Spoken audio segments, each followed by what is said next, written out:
Graça e paz, queridos irmãos, tudo bem com vocês? Vamos dar sequência ao nosso estudo em Atos dos Apóstolos, no capítulo 6.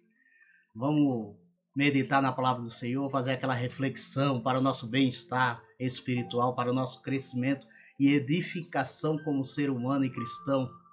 Todo aquele que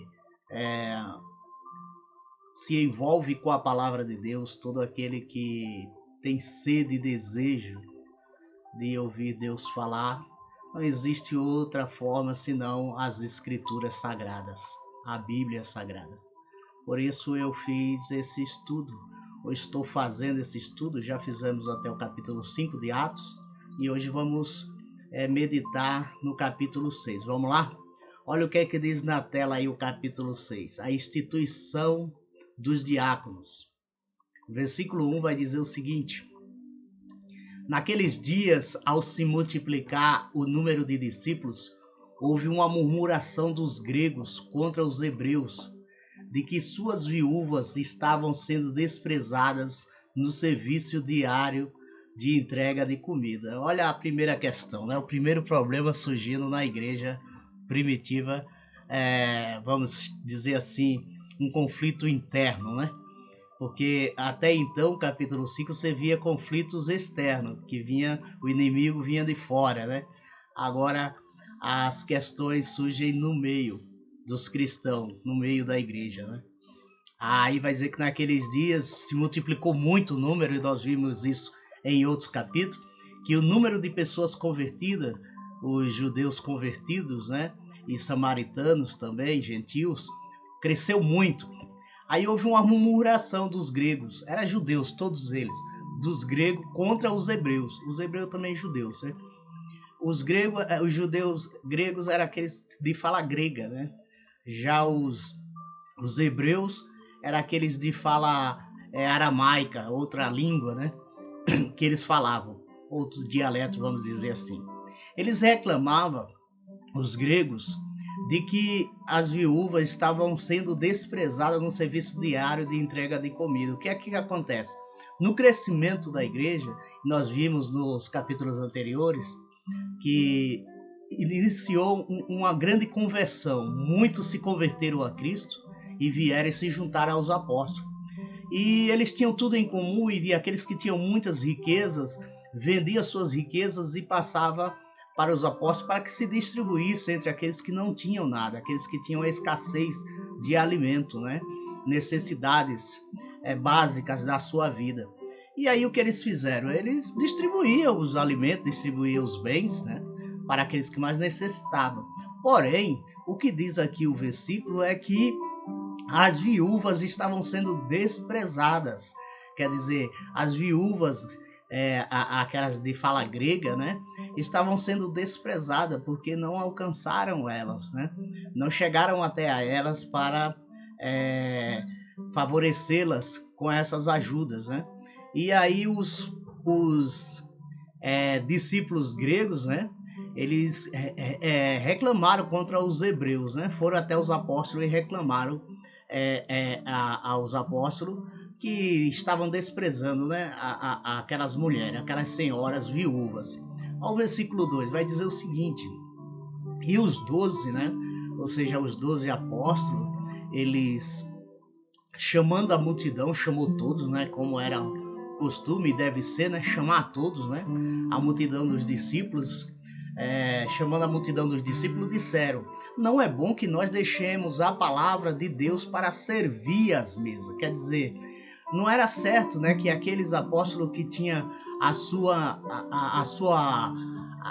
responsabilidade em pregar a palavra e ensinar aos novos que estavam chegando, não seria bom que eles deixassem, né, de continuar com esse ensino, com esse discipulado. Não era bom que eles fizessem isso para que eles fossem atender as mesas, ou seja, servir as pessoas, né?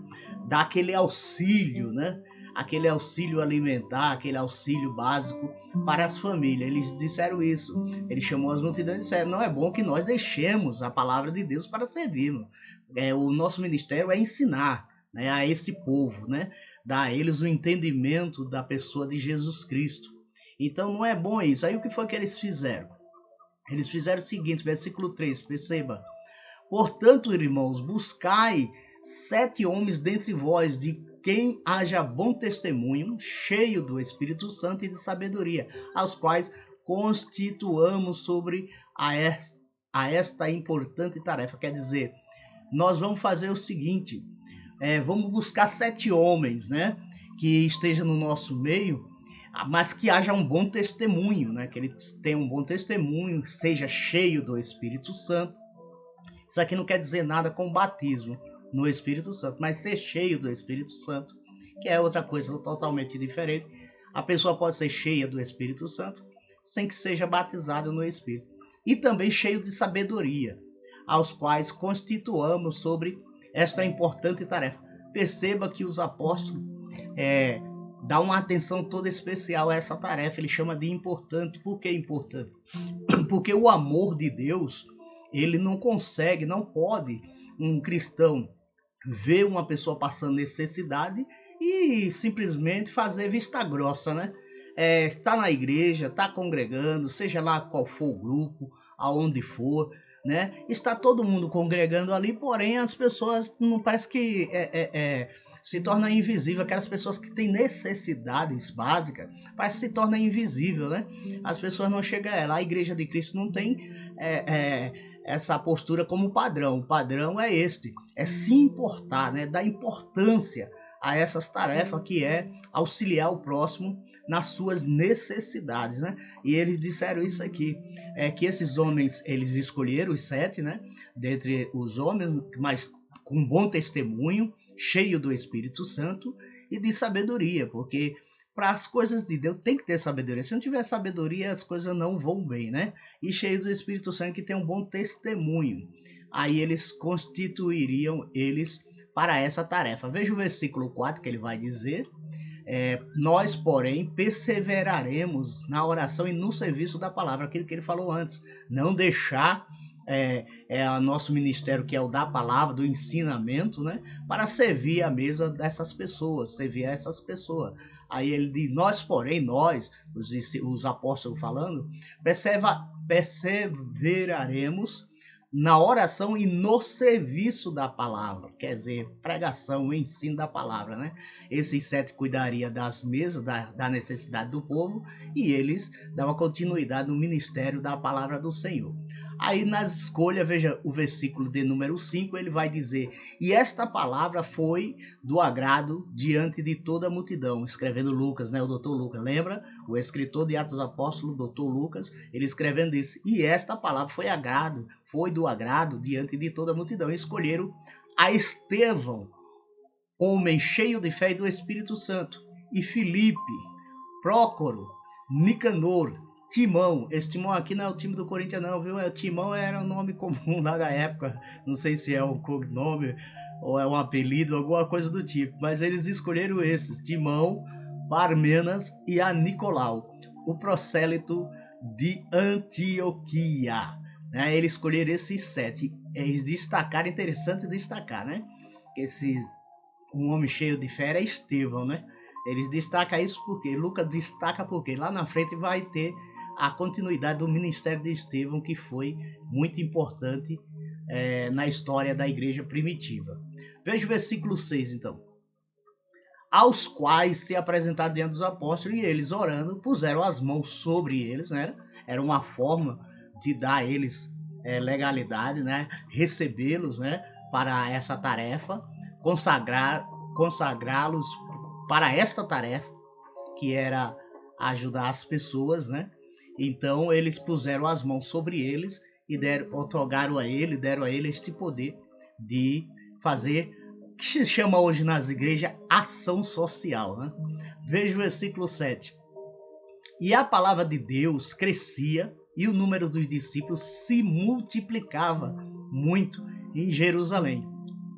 Perdão. E grande multidão dos sacerdotes obedecia a fé. Interessante isso aqui, né? A palavra crescia, o número de discípulos se multiplicava em Jerusalém, né? E grande multidão dos sacerdotes, quer dizer, os sacerdotes que antes vivia debaixo da lei, né? Vivia de acordo com a lei, se convertiam, obedeciam à fé em Jesus Cristo, nosso Senhor e Salvador, né? Não existe religioso tão grande que Jesus Cristo não possa alcançá-lo, né? Sacerdotes que perseguiam a Jesus, perseguiam os apóstolos, os discípulos, eles, mesmo em meio todo aquele emaranhado de doutrina, né, de preceitos, de entendimento, né, dos profetas, das leis, mesmo que fosse deturpada, mesmo assim, toda aquela religiosidade, eles iam se convertendo, os sacerdotes. Vamos lá. Aí, como eu citei, dei uma ênfase à vida de Estevão ali, porque o doutor Lucas, o escritor, ele deu ênfase, né? Que se encontrou entre eles, ele cita a Estevão, né? Como um homem cheio de fé, um homem cheio de poder, né? Um homem cheio de sabedoria. Por quê? Porque ele ia destacar nos versículos seguintes a pessoa de Estevão, né? Estevão é denunciado perante o Sinédrio. Mas por que ele foi denunciado? Vamos ver ao versículo de número 8. E Estevão cheio de graça e poder, porque esse jovem era cheio de graça e poder, ele fazia milagres e grandes sinais entre o povo, coisas milagrosas mesmo. Não é essas fajutas que a gente vê hoje, não. Era milagres e maravilhas. Ele tinha um poder imenso do Espírito Santo, porque Deus deu isso a ele, né? E ele se destacou, né, entre o povo. Veja o versículo 9. E levantaram-se alguns da sinagoga. Sinagoga era aquele lugarzinho, vamos chamar assim, aquela igrejinha local, né? Aquela escola dominical local de um bairro. Vamos pensar assim para entender melhor. A sinagoga é aquele lugar onde os rabinos davam ensinamento da lei, né, das leis, para os jovens, né, para aqueles jovens alunos, né, aqueles discípulos, vamos dizer assim. Era um lugar em que ele se encontrava para o aprendizado das leis, né?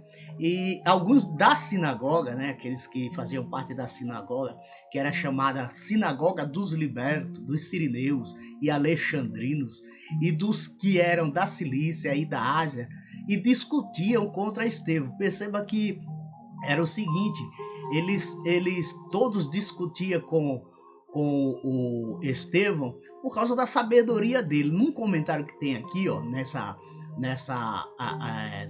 explicação aqui, nesse comentário, vai dizer Sinagoga dos Libertos, os judeus libertos, cativos romanos, alforriado ou os filhos de tais, expulsos de Roma, como aparece nos escritos de Joséfo e Tácito, e agora residindo em Jerusalém, né? Todo esse povo aqui, eles faziam parte de alguma localidade na época, né? E eles estavam ali, se levantaram, né, na sinagoga e procuraram discutir com Estevão. Só que Estevão era cheio de sabedoria, um homem muito sábio, um jovem sábio da época, né? Não à toa, né? Chamado Estevão pela sua sabedoria, reconhecido pela sua sabedoria, a qual Jesus Cristo dotou ele, né? O versículo 10 vai dizer, e eles não podiam resistir à sabedoria e ao espírito com que ele falava. Tinha um dom da palavra, né? Tinha uma eloquência, um dom tremendo na palavra, Estevão tinha. Aí acontece que, no versículo 11, então eles subornaram a uns homens, quer dizer, pagaram, né? Deram uma graninha para que dissessem, nós o ouvimos falando palavras blasfêmias contra Moisés e contra Deus. Quer dizer, inventaram uma mentira para que pudessem acusar Estevão, né, de algo de errado, e com certeza ia ser punido, né, ia ser julgado, condenado e punido à morte, né? Então, esse povo aqui, esses do maligno aqui, no versículo 9, né, que eram chamados Sinagoga dos Libertos, Sirineu, Alexandrino, esse pessoal, e dos que eram da Cilícia e da Ásia, eles discutiam com Estevão e montaram lá um grupo, a fofoca, né? A maldade no coração do ser humano, né? Eles não resistiam à sabedoria de Estevão e decidiram se levantar um complô contra Estevão para que pudessem tirar a sua própria vida. Você vai ver isso na sequência, tá? Aí, veja bem, eles subornaram o pessoal, no versículo 11, no versículo 12 vai dizer, e incitaram o povo aos anciãos e aos escribas, e vieram sobre Estevão e o detiveram e o levaram ao Supremo Conselho. Lembra lá no início, capítulo 3, onde Pedro e João desceu, foi ao templo para orar, e ali ele curou um paralítico, né? E fizeram a mesma coisa, levaram ele aos anciãos, aos escribas, né? Aqueles que comandavam, os capitães dali do templo de Jerusalém, e procuraram prendê-lo, né? Logo depois o anjo solta, né? A mesma coisa aconteceu com Estevão. Eles incitaram ao povo, aos anciãos e aos escribas, e vieram sobre Estevão e o detiveram e os levaram ao Supremo Conselho. Esse Supremo Conselho aqui do Templo de Jerusalém, né? Ali onde se encontravam os capitães, sacerdotes, fariseus, saduceus, toda espécie de religioso. Aí o versículo 13 vai dizer: e apresentaram falsas testemunhas que diziam: este homem não para de falar palavras blasfemas contra este santo lugar e contra a lei. Veja, inventaram que Estevão estava falando contra o templo, né? Contra o templo, as mesmas acusações que eles faziam a Jesus Cristo quando Cristo estava em vida na terra, né? No seu ministério, atuando no seu ministério. Aí eles inventaram a mesma mentira, dizendo que Estevão blasfemava, né? Contra o santo lugar, que é o templo de Jerusalém, que eles consideravam, e contra a lei de Moisés, né? As leis. Aí levantaram esse falso testemunho. Aí veja o 14. Porque nós ouvimos dizer que este Jesus Nazareno vai destruir este lugar e mudar os costumes que Moisés nos entregou. Não queriam perder o costume de Moisés, não queria perder a mamata, né? Aquele templo, né, de Jerusalém, não queria perder, porque ali eles tinham os seus costumes, né? E tem pessoas que é assim, elas não abrem mão dos costumes, né? Dos costumes, das tradições das famílias, né? O familiar passa uma religião de um para outro, de geração em geração, e essa pessoa se acostuma, não se dá o trabalho em estudar a palavra de Deus para entender, compreender qual a vontade do Senhor, e termina se acostumando àquilo ali, né? E eles usaram dessa mentira, né, para dizer que Estevão estava corrompendo, falando mal, né, do templo e dos costumes que Moisés entregou a eles. Agora veja o versículo 15.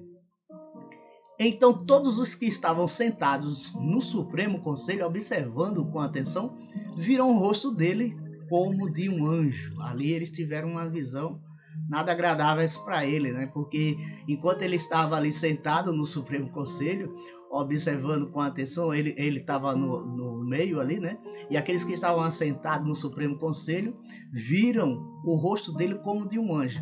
Veja que aqui o capítulo 6, ele para aqui, né? Pelo menos é a divisão da Bíblia, mas a história vai dar continuação no capítulo 7. Então eu já vou passar para lá, para que nós possamos compreender melhor tudo isso que Estevão passou, né? Estevão passou por situações que a gente não pode parar por aqui, tem que dar continuidade para ver o desfecho dessa história.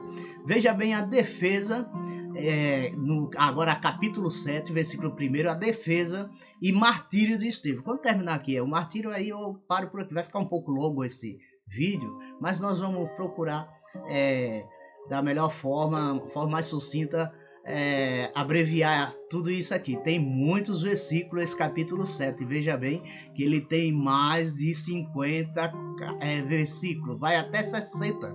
Então vamos ver se a gente consegue correr aqui e deixar claro aqui para os irmãos o desfecho dessa belíssima história que é a história de Estevão, que afinal de contas ele é o primeiro mártir da igreja de Jesus Cristo no princípio dela, né?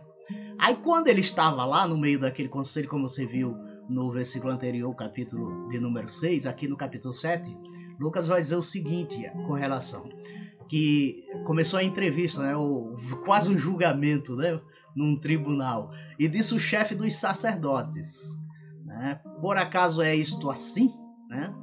Aquela acusação que eles fizeram de que ele estava blasfemando contra o templo, né? E dizendo que Jesus ia destruir o templo, né? E desfazer os costumes de Moisés que deixaram para ele.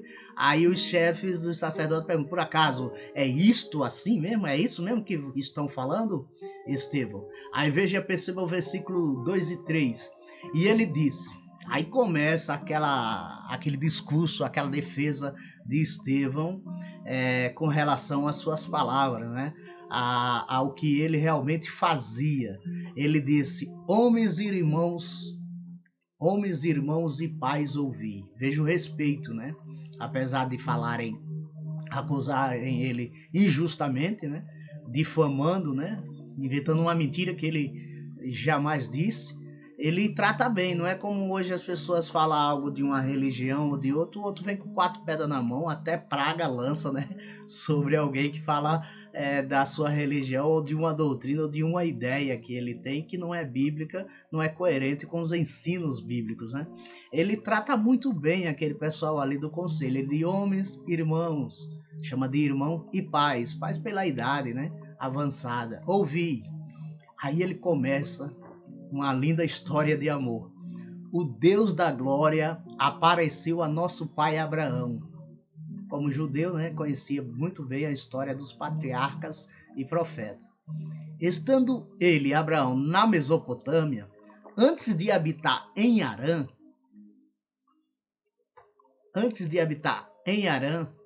e disse-lhe: sai de tua terra e de tua parentela e vem à terra que eu te mostrarei. Ele está contando aquilo que aconteceu lá em Gênesis, né? Capítulo 12, né? Ele conta como foi que Deus apareceu a Abraão. E disse-lhe: sai, Deus disse a Abraão, sai de tua terra e de tua parentela e vem à terra que eu te mostrarei. Aí ele dá sequência, versículo 4. Então ele saiu da terra dos caldeus e habitou em Harã. E dali, depois que morreu seu pai, ele partiu para esta terra em que agora vós habitais, quer dizer, ali, Jerusalém, né? Ele esteve ali, né? Ele morreu ali, morreu seu pai e partiu ele para esta terra. Morreu onde ele estava, né? Em Harã. E agora ele estava ali em Jerusalém, onde ele fez a habitação, fez ali a sua cidade. Abraão, ele partiu para esta terra em que agora vós habitais, onde agora eles estavam. Aí Estevão continua: e Deus não lhe deu herança nesta terra, né? Em Jerusalém, nem mesmo a pegada de um pé, mas prometeu que a daria a ele em propriedade e a sua semente depois dele, não tendo ele filho ainda, porque Abraão, contando a história, né? Na cronologia, nessa hora que ele fala, ele não tinha filho, né? Mas Deus lhe fez uma promessa. Veja o versículo 6. E Deus falou assim: tua semente será peregrina em terra alheia, e a escravizarão e a maltratarão por 400 anos. Aí aqui é aquele relato em que os israelitas, né, foram escravizados no Egito, né, pelos faraós, né? E ali durou por 400 anos. Aí ele dá uma continuidade, versículo 7. E a nação a quem eles servirem, eu a julgarei, disse Deus, né? Aquele povo, a Faraó, né? Que os israelitas passaram a servir, eles tornaram-se escravos de Faraó no Egito. Mas só que Deus diz que iria julgá-los por isso, né? E depois disse ele: sairão e me servirão neste lugar. Quer dizer, a libertação, quando Deus chama Moisés vai até Faraó, né? E diz que o eu sou, né? Mandou para que libertasse o povo, era o povo de Israel, né? Aí ele diz: depois disso eles sairão. E saíram, né? E você conhece a história do Mar Vermelho, né? Que se abriu e o povo de Israel passou no Mar Vermelho aberto, né? E os cavalheiros de Faraó morreram, né? Ali afogados naquele evento. O versículo 8 vai dizer: e ele lhe deu o pacto da circuncisão. Se você vai ouvir muito nas cartas a seguir do apóstolo Paulo, né, que ele usa a circuncisão e a incircuncisão, até numa discussão com Pedro, né, a respeito do comportamento de Pedro em Gálatas, você vai perceber, nós vamos passar por esse caminho também.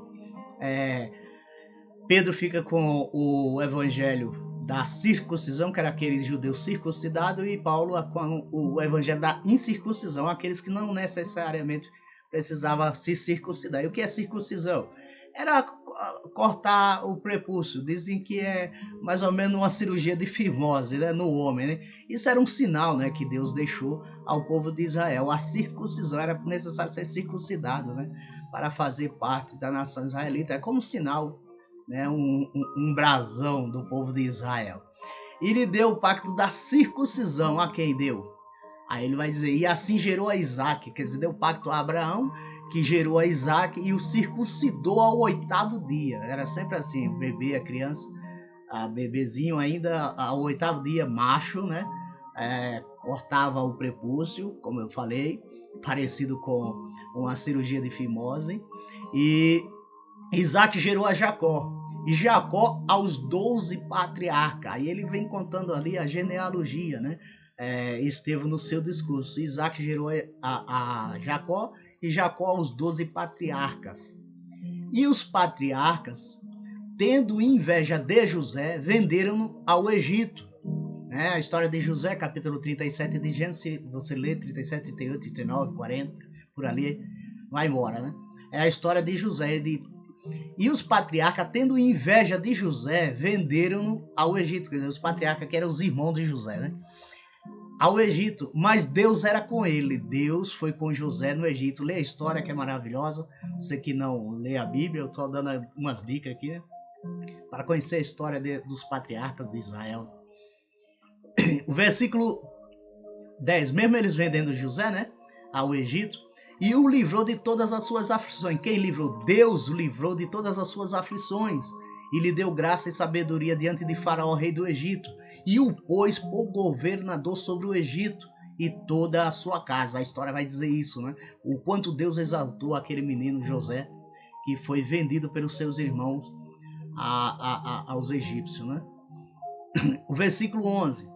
E veio fome sobre toda a terra do Egito e de Canaã, e grande aflição, e nossos pais não achavam alimento. Quando ele diz nossos pais, aqui ele está falando de Jacó, perdão, de Jacó e seus filhos, né, que são os patriarcas, né, das 12 tribos. Diz que eles estavam sem alimento, né, passar por grande aflição. A terra, naquela época onde eles estavam, Jerusalém, antiga, né? Eles passaram uma necessidade muito grande, houve fome sobre a terra, né? E eles precisavam de alimento. E onde era que tinha alimento?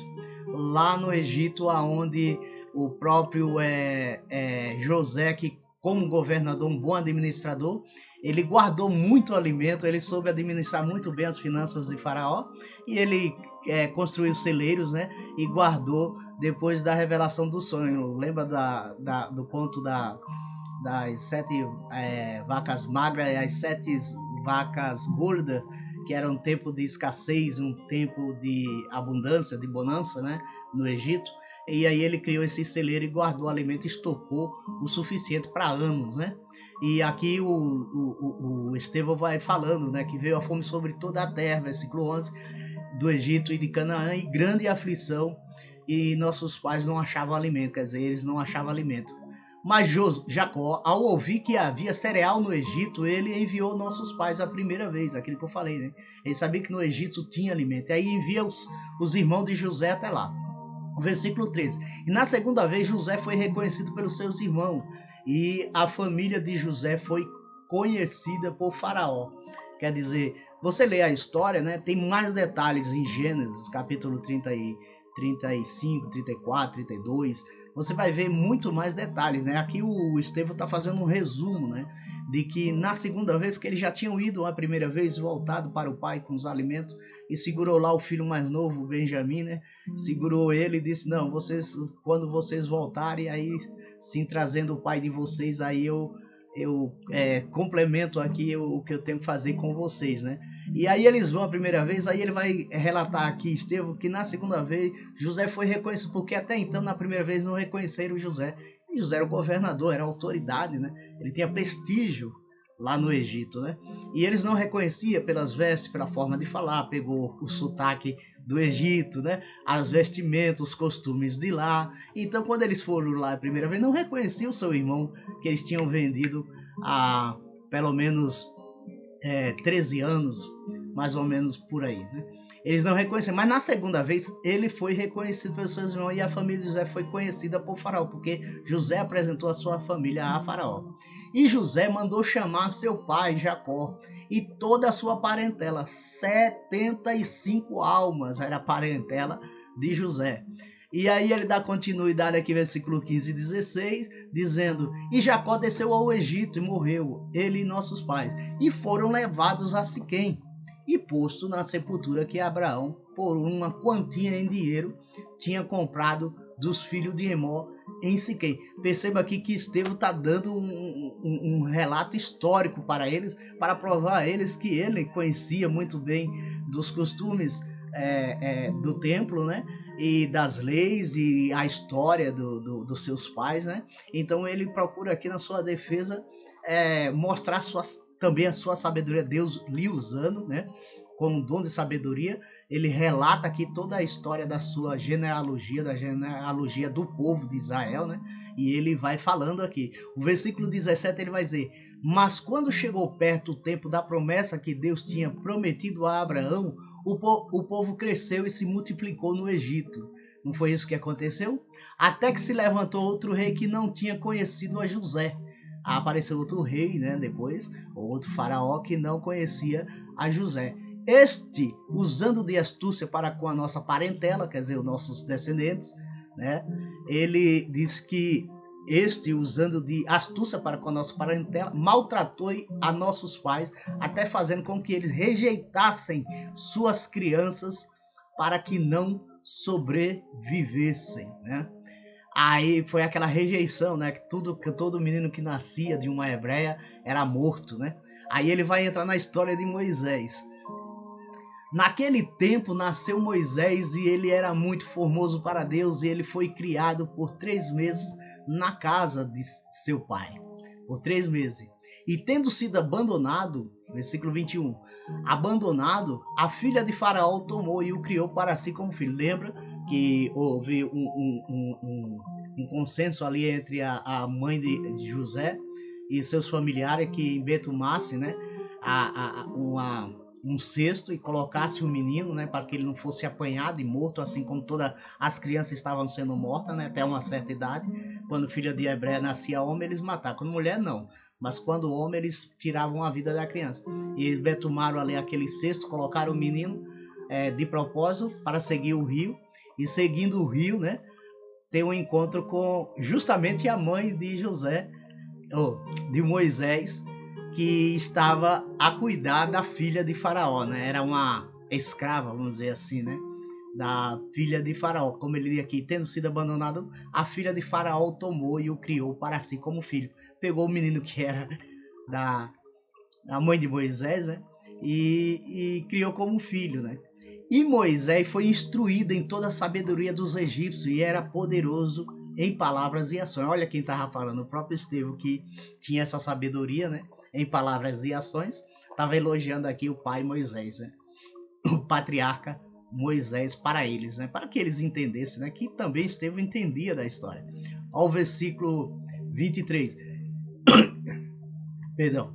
E quando lhe foi completado o tempo de 40 anos de idade, veio ao seu coração o desejo de visitar seus irmãos, os filhos de Israel, Moisés, né? Quando ele chegou a 40 anos de idade, sabendo de quem ele era filho, ele teve o desejo de conhecê-lo. E vendo um deles sofrendo injustamente, defendeu e vingou pelo que tinha sido oprimido, matando o egípcio. Ele viu um egípcio agredindo um dos israelitas e ele se sentiu ali constrangido, magoado, né? E ele foi e matou um egípcio. E depois o que foi que Moisés fez ao matar o egípcio? Ele era dali, né, do Egito, né? Era tido como uma autoridade também, uma pessoa muito respeitada, porque foi criada pela filha de Faraó, e ele tinha um certo respeito e prestígio no Egito naquela época. E ele pensava que seus irmãos tivessem entendido que Deus ia lhes dar liberdade por meio da mão dele, mas eles não entenderam. Quer dizer, ele pensava que seus irmãos tivessem entendido que Deus tinha chamado Moisés, depois da chamada de Moisés, nessa ardente, você vai ver isso em Gênesis, que Deus ia lhes dar a liberdade por meio da mão dele. Mas os israelitas, os escravos, não entendiam isso, né? Que Moisés foi chamado para ser o libertador deles, né? Aí, e no dia seguinte, estando um deles lutando, ele foi visto por eles e ordenou-lhe fazerem as pazes, dizendo: Homem, vós sois irmãos, por que fazeis mal um ao outro? Foi Moisés procurando apaziguar, né? Até porque ele tinha escondido um homicídio, que ele matou um egípcio, né? Um soldado, um capanga egípcio lá por estar maltratando o israelita. Mas ele, nessa outra, esse outro fato ocorrido, onde dois homens brigavam, né? Ele procurou fazer deles, encontrou eles lutando e procurou apaziguar a briga e fazer as pazes entre os dois, dizendo: vós sois irmão, porque fazes mal um ao outro. Mas aquele, versículo 27, mas aquele que maltratava seu próximo empurrou, dizendo: quem te pôs por chefe e juiz sobre nós? Quer dizer, encarou Moisés, né? Aí ele revela, né, que sabia esse agressor, né, se defendendo, jogou na cara de Moisés, dizendo: quem és tu para se tornar ou querer se pôr, né, como chefe e juiz sobre nós? Queres tu também matar a mim, assim como ontem mataste ao egípcio? Moisés achou, você vai ler a história, vai perceber isso, que Moisés achou que ninguém tinha visto que ele tinha matado um egípcio, né? Mas eles tinham visto, né? Os escravos israelitas. Aí ele passa na cara de Moisés: você quer nos matar também, como você matou aquele egípcio ontem? Imagine que Moisés foi só apaziguar a briga deles, né? Mas eles não entendiam quem era Moisés, né? E eles se levantaram contra Moisés, por quê? Moisés foi criado pela filha de Faraó, ele tinha os trejeitos, né, dos egípcios, então eles tinham, com certeza, alguma mágoa, alguma raiva por isso, né? Achando que Moisés era um legítimo egípcio, né? Mas não era. Então ele passa na cara isso, que Moisés matou um egípcio e estava querendo matar eles também, passou na cara dele. E com esta palavra, Moisés fugiu. Moisés, descobriram o meu crime, aquilo que eu cometi, deu no pé, saiu fora e foi peregrino, saiu a peregrinar para as terras, na terra de Midian, onde ele gerou 2 filhos. Que história longa, né? E Estevão tinha tudo isso em mente, contando, né, para eles, né, para aquele conselho. Não esqueça, ele está diante do conselho, aonde inventaram uma mentira, uma calúnia para incriminá-lo, para ter o pretexto de tirar a vida de Estevão, que era um homem sábio no meio da igreja. E aí ele vai relatando toda a história do povo de Israel. Aí versículo 30. E completados 40 anos que Moisés estava fugindo, né? Estava peregrinando, já tinha 2 filhos. Um anjo do Senhor lhe apareceu no deserto, no Monte Sinai, em uma sarça inflamada. Você vai ver, conhece a história da sarça ardente, né? Onde Deus aparece a Moisés, né? Para convocá-lo, para lhe dar uma missão. Aí o versículo 31 ele vai dizer: Estevão, Moisés, ao ver isso, maravilhou-se da visão e ao aproximar-se para ver, veio até ele a voz do Senhor, dizendo: eu sou o Deus de teus pais, o Deus de Abraão, o Deus de Isaac, o Deus de Jacó. E Moisés, estando tremendo, não ousava olhar com atenção, né? Tendo uma visão dessa, sarça ardente, e ouvindo uma voz lhe dizer isso: eu sou o Deus de teus pais, né? O Deus de Abraão, Deus de Jacó, de Isaac, Deus de Jacó. Moisés ficou atemorizado, né? Ficou tremendo, diz as escrituras, né? E não ousava nem olhar com atenção para aquela visão que ele teve. O versículo 33, Estevão vai continuar: e o Senhor lhe disse: descalça-te as sandálias de teus pés, porque o lugar em que estás é terra santa. O lugar onde Estevão estava, né? Jerusalém, né? Deus falou que aquele lugar era terra santa. Bem, versículo 34. Eu tenho visto com atenção aqui Deus começa a falar para Moisés da sua atenção para com aquele povo que prometeu a Abraão que seria o seu povo, a sua descendência. Deus começa a mostrar a Moisés os planos que ele tinha para com o povo de Israel. O versículo 34, aí Estevão vai relatar: eu tenho visto, que Deus falando, eu tenho visto com atenção a aflição de meu povo que está no Egito, e eu vi o gemido deles, e eu desci para livrá-los. Então vem agora, eu te enviarei ao Egito. Moisés foi o escolhido para libertar o povo, diz Estevão, e a história diz em Gênesis. A este Moisés, a qual Estevão falando a eles, ao conselho, a este Moisés a qual tinham negado, dizendo: quem te pôs por chefe e juiz? A este Deus enviou por chefe e libertador pela mão do anjo que lhe apareceu na sarça. Veja que Estevão aqui anuncia aquele que falou com Moisés como um anjo, né? Já no relato de Gênesis, é o próprio Deus falando com Moisés, né? Naquela sarça. Aí ele vai dizer: este os levou para fora, fazendo milagres e sinais na terra do Egito, e no Mar Vermelho e no deserto por 40 anos. Aquilo que eu falei para você, toda a história está em Gênesis, né? Quando ele libertou o povo, Moisés, depois das 10 pragas, muitos sinais.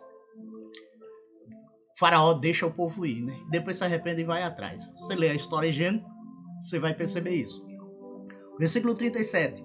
Este é o Moisés que disse aos filhos de Israel: o Senhor vosso Deus vos levantará um profeta dentre vossos irmãos, como a mim, a ele ouvireis. Aí aqui Estevão, depois daquela longa introdução acerca da história dos seus pais, né, dos pais de Israel,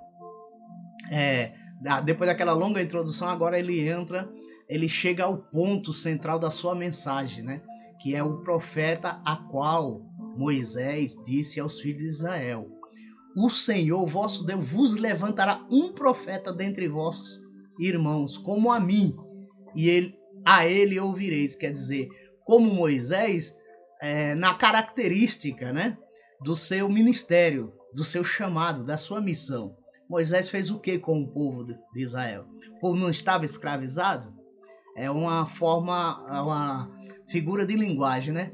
Moisés não foi o libertador? Não foi Moisés que tirou o povo da escravidão?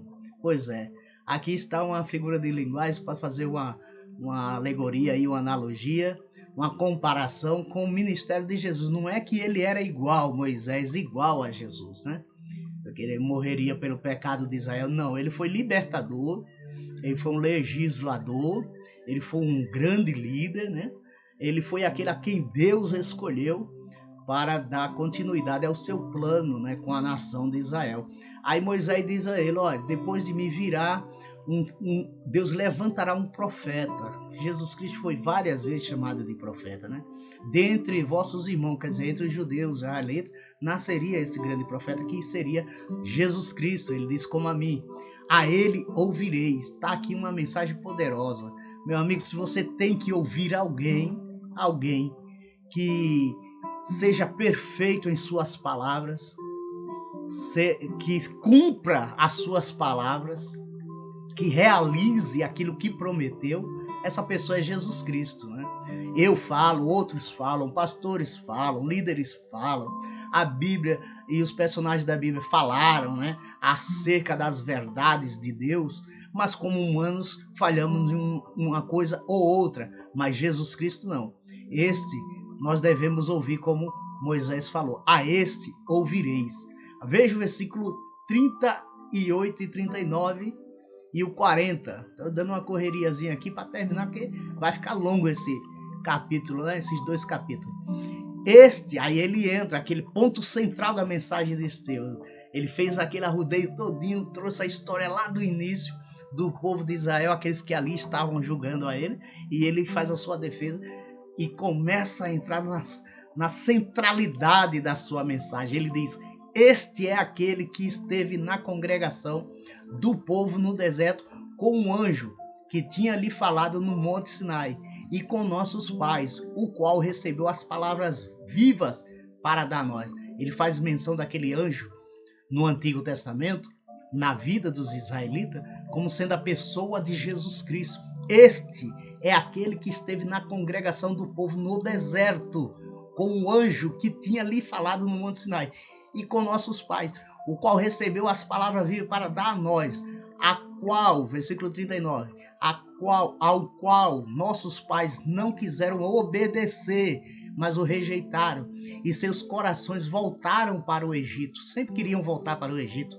né? Porque eles pegaram o costume, se sentiam melhor no Egito, né? Porque passar pelo deserto não é fácil, 40 anos não é fácil, né? E aí quando vem a prova não é assim, a gente procura desistir, não crê mais em Deus, né? A gente termina desacreditando nas promessas de Deus, na sua palavra, né? E tudo aquilo que ele nos diz, porque nós estamos tanto tempo no deserto, nas situações difíceis, né? que imaginamos que a vida é só isso aqui, né? E eles, o povo de Israel, no deserto não foi diferente, pensavam em voltar. Versículo 40, ao dizerem a Arão, faz-nos deuses que irão adiante de nós, porque quanto a este Moisés, que nos levou para fora da terra do Egito, nós não sabemos o que aconteceu com ele. Lembra que Deus chama Moisés para subir ao monte? E lá no monte Deus, o Pai, entregaria as pedras da lei, né? O decálogo, assim alguns dizem, mais outros escritos a Moisés. E quando Moisés subiu e ficou lá em cima durante 40, se não me engano, 40 dias e 40 noites também, conversando com Deus, eles, os israelitas que ficaram embaixo com Arão, né? É como se fosse o pastor da congregação. Eles chamaram Arão, aborrecido com a demora, e disse: olha, faz-nos deuses. Pegaram os brincos, pegaram os anéis das mulheres, as joias, né? Seus apetrechos de ouro, e criaram aquele bezerro de ouro para adorar. Foi aqui nessa parte que Estevão está falando que aconteceu lá em Gênesis. Eles dizem: faz uns deuses que irão adiante de nós, que nos conduzam, né, no nosso caminho. Porque quanto a este Moisés que nos levou para fora da terra do Egito, nós não sabemos o que aconteceu com ele. Quer dizer, a falta de fé do povo era tremenda, né? Na pessoa do homem de Deus que era Moisés.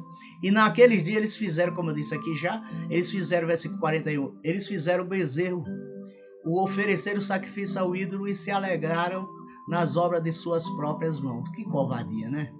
Aí ele vai fazer aqui a continuação do relato, e Deus se afastou deles. Claro, Deus se afastou, deixou de adorar a Deus, aí Deus se afastou e os entregou para que servissem ao exército do céu, como está escrito no livro dos profetas: ó casa de Israel, acaso foi a mim que ofereceste animais sacrificados e oferta no deserto por 40 anos? 40 anos, em vez de oferecer sacrifício ao Deus verdadeiro, ao eu sou, eles fizeram isso a ídolos, né? E quantas pessoas não fazem isso, né?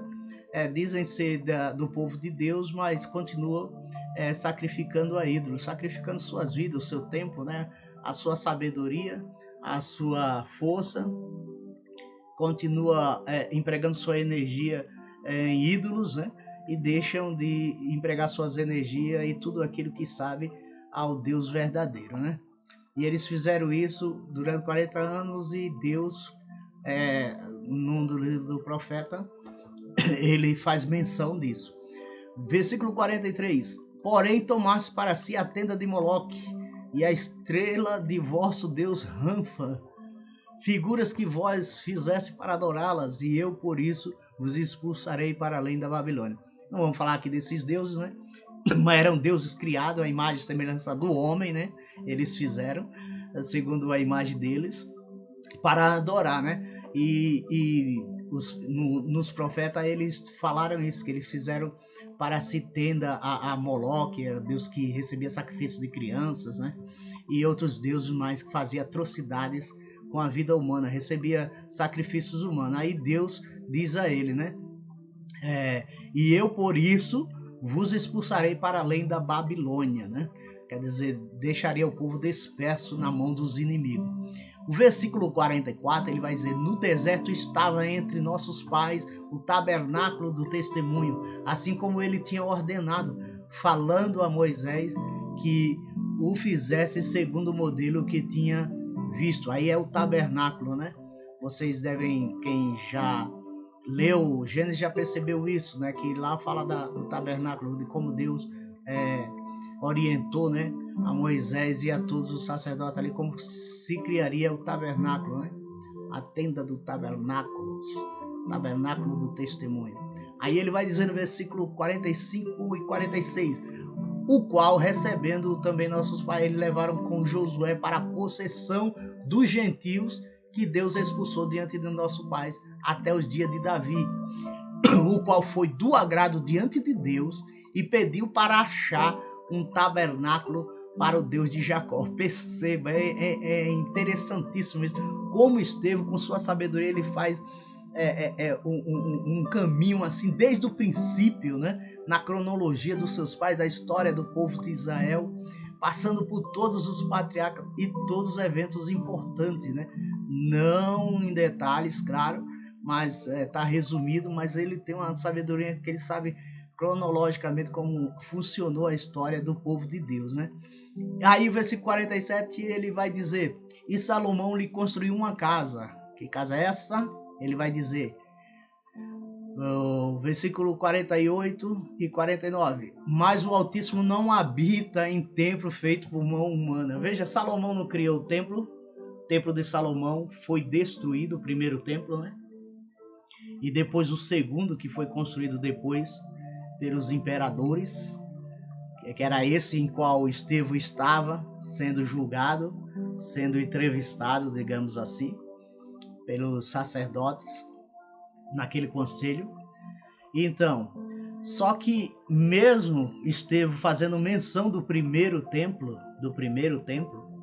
fazendo menção dele, ele deixa bem claro aqui uma coisa que é muito interessante você entender.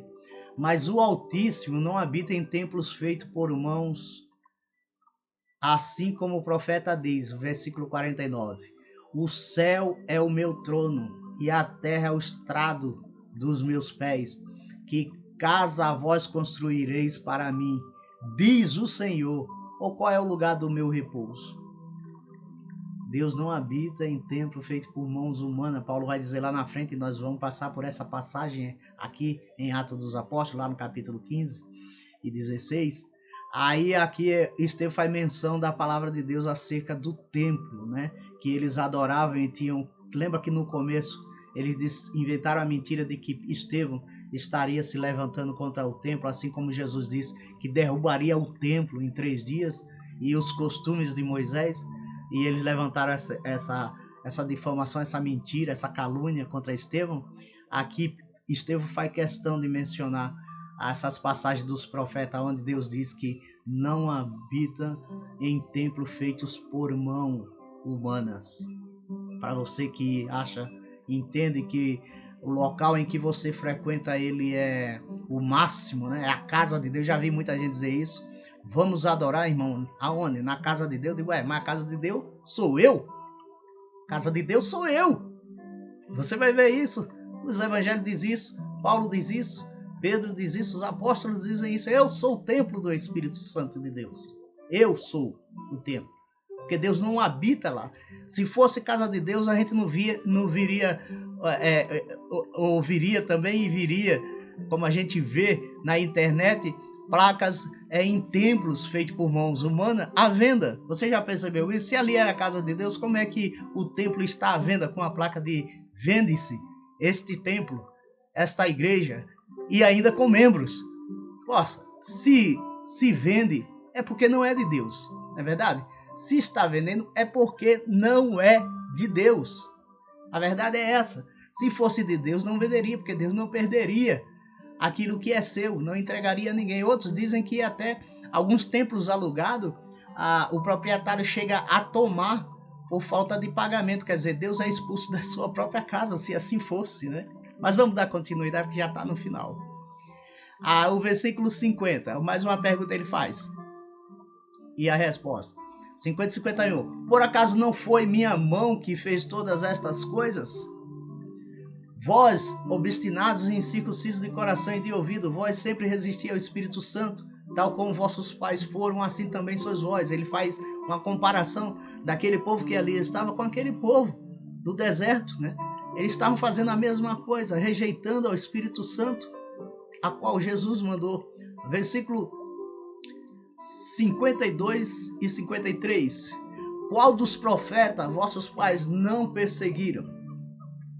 E eles mataram a todos os que anunciaram com antecedência a vinda do justo. Quem era o justo? Jesus Cristo, do qual agora vós tendes sido traidores e homicidas, que recebeste a lei por ordem de anjo e não a guardastes. Eles não guardavam a lei, mas que eles dissessem que eram cumpridores da lei. Versículo 54. Eles, ao ouvirem estas coisas, retalharam-se de raiva, depois do discurso de Estevão, em seus corações, e rangiam os dentes contra ele, de tanta raiva. A sabedoria do menino, do jovem, deixavam eles assim, admirados, né? estupefatos, e ficavam tão irados a ponto de, se pudesse, no dente Estevão, né? Depois do seu discurso. Veja bem, o versículo 55 aqui é já o doutor Lucas, né, fazendo o seu relato. Mas ele, estando cheio do Espírito Santo, olhando firmemente para o céu, viu a glória de Deus e a Jesus que estava à direita de Deus. Naquele momento, Estevão teve uma visão. No momento em que eles tiveram raiva dele, né, se iraram contra ele, ele teve uma visão. Ele viu Jesus que estava à destra de Deus, à direita de Deus. E disse, versículo 56, eis que vejo os céus abertos. Ele fez questão de dizer a eles, mesmo sabendo que isso levaria à morte, eis que vejo os céus abertos e o Filho do Homem que está à direita de Deus. Ele declarou isso diante deles. Aí veja o que é que eles dizem, o que é que vai dizer o versículo 57 e 58. Mas eles, clamando com alta voz, taparam os seus próprios ouvidos e correram juntos contra ele. Lembra de uma palavra que o apóstolo deixou bem claro, que disse que nos últimos dias teriam comichões nos ouvidos por ouvir a sã doutrina de Cristo. Aconteceu aqui. A Bíblia vai dizer que eles com alta voz, clamando, né, gritando com alta voz, taparam os seus próprios ouvidos e correram junto contra Estevão. E lançando fora da cidade, pegaram ele, agarraram ele, levaram fora da cidade, apedrejaram, e as testemunhas puseram as roupas dele junto aos pés de um rapaz chamado Saulo. Aqui faz a Bíblia a primeira menção de Saulo, o apóstolo, futuro apóstolo Paulo, né? E diz que pegaram a roupa dele, arrancaram, deixaram ele despido, jogaram as roupas aos pés de Saulo, ao rapaz chamado Saulo, que era jovem ainda, né? E ele guardou as suas vestes. Aí, para finalizar, o versículo 59 e o 60. Lembra que eu disse primeiro mártir da igreja de Cristo, né? E apedrejaram a Estevão, que estava clamando e dizendo, Senhor Jesus, recebe o meu espírito. E pondo-se de joelhos, clamou com alta voz, Senhor, não os culpes por este pecado. E tendo dito isto, morreu. Depois de tudo que Estevão fez, jovem ainda na história, se tornou o primeiro mártir da igreja, que é relatado na Bíblia, como primeiro mártir da igreja, primeiro ser morto por causa do nome de Jesus Cristo, mesmo sendo apedrejado ali injustamente, né, porque eles inventaram uma mentira, né? Se você acha que sofre demais, lê a história dos mártires e você vai saber como os discípulos na era primitiva, né, da igreja primitiva, sofreram atrocidades que você não pode nem imaginar. E um relato é esse aqui que está na Bíblia Sagrada, mas fora, nos livros históricos, tem algo bem pior do que isso aqui. E muitas das vezes nós reclamamos das perseguições, né, das coisas que inventam sobre nossas vidas, as perseguições, né, nossos inimigos, adversários. E aqui diz que Estevão, mesmo sendo apedrejado injustamente, ele levanta a sua voz e faz uma oração, dizendo, Senhor, não culpes por este pecado, não culpe ele, quer dizer, não impute esse pecado a eles. E tendo dito isto, ele morreu. Meus queridos, já quase 1 hora de vídeo, eu quero deixar aqui o meu abraço a você, que ficou até aqui assistindo esse vídeo. Dizer a você que pode compartilhar, curta o vídeo, se inscreva no canal, compartilhe com quantas pessoas você quiser, tá? E vamos estar aqui para o próximo capítulo, que é o capítulo de número 8, né? Que Deus abençoe você, que Deus te guarde, graça e paz da parte de nosso Senhor Jesus Cristo, e até o próximo vídeo, se assim Deus quiser.